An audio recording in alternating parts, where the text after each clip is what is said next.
Psychonauts 2, you play as Rasputin, who is a regular child with the regular ability to set things on fire with his mind. After a summer of weaponizing his frontal lobe at summer camp, Raz has found himself tangled with the international espionage community known as the Psychonauts. The Psychonauts' sole purpose is to monitor, capture, and infiltrate the conscious minds of all individuals that they perceive as a threat. So you know, they're a bunch of communist monsters. After rescuing the head communist, Truman Zenatto, Raz ventured back to the Psychonauts HQ. Unfortunately, head psychic Truman is currently unconscious after being poisoned by an insurgent group. Just like any good aspiring tyrant leader, Raz noticed an opportunity to surpass Truman and control the powerful mentalist organization. But before he could strike the death blow, he was demoted to intern.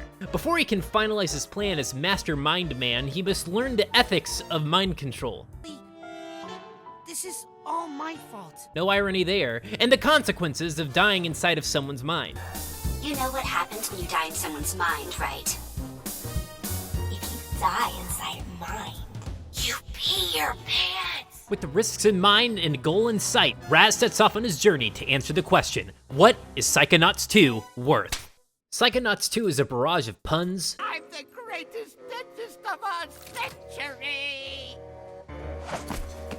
All agents, the tooth has gone bad. Repeat, the tooth has gone bad. Toilet humor, Diamonds for the win! and childlike wonderment encased around a jungle gem of a world that you're free to explore. The movement and platforming in this game was clearly the focus of DoubleFine Studios, and they absolutely knocked it out of the park. I mean, the first level spends 60% of its time teaching you how to move and then forces you to apply all of your movement options in a fun set of introductory platforming challenges, all while placing you in an absurd situation of chasing down a dentist inside his own mouth. There, now that your cap is clean, let's check out those choppers. With movement being so enjoyable to experience, it made me want to explore every inch of the world. Couple that with the plethora of collectibles and you have yourself a metaphorical morphine drip of dopamine kicking straight to your brain every 5 to 10 seconds. I just didn't want to put the game down. Multiple times I would start playing at noon and then all of a sudden it was midnight.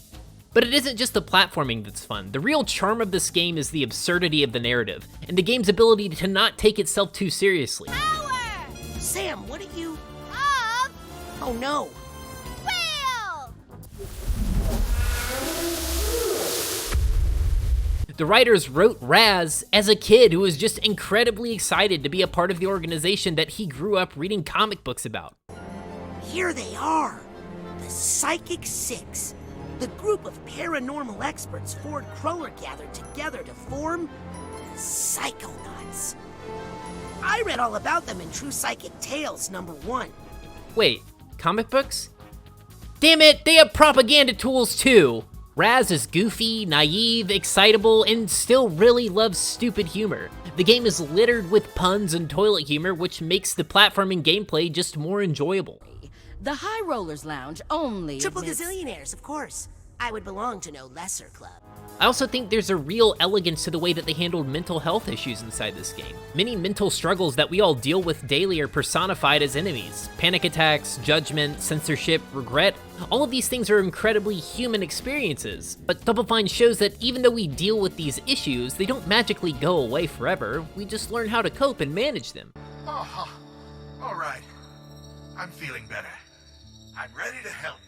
Then, 5 seconds later, it goes right back to having some old codger pop out of Raz's ear at the smell of bacon. Ooh, is that honey pepper boar bacon? I honestly had multiple moments where I physically was laughing out loud. The game is just too ridiculous and self-aware to not let it encase you and enjoy it. On top of that, the game actually sounds like a spy movie. When you place me inside someone's head who is literally having an acid trip and then play spy music on top of that, you can't help but appreciate how absurd the game is, which is exactly the point. The only gripe I had with the game was in the combat scenarios. Combat in Psychonauts is not great. You get to assign one of your powers to one of 4 different buttons so that you can combat the resistance.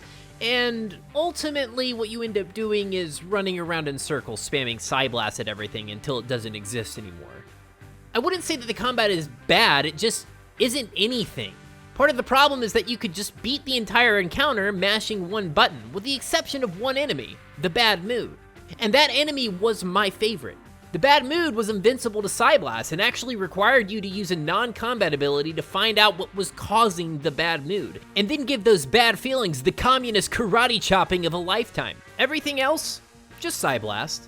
Which kinda sucks because they built this whole upgrade system for your abilities, but it's largely inconsequential because within the context of combat, the abilities don't really matter. Also, one more minor complaint. Every time that I find emotional baggage, do I need to have the stupid cutscene play? The first time, like I got it, but after that, it's like the game's giving me a participation trophy. I get it. I don't need to see the bag get happy every time I find the bag tag.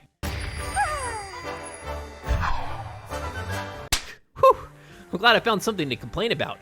I was almost starting to think that I liked this video game. Now it's time to flame these bastards and overtake the communist regime. I'm coming for you, you psycho bastards! Hello, I am Ahmad, who is definitely not brainwashed. Psychonauts 2 is an intriguing, engaging, witty, and other positive words game. It is a game that reminds me of the golden age of action platformers. The only friction I faced while playing this game was during the combat sections, which felt largely uninspired. I would say that this game is worth somewhere between $45 and $55.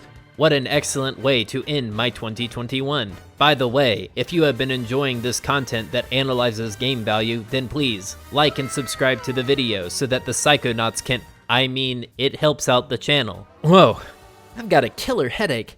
Thanks for watching the video, guys, and I'll see you in the next one. What smells like pee?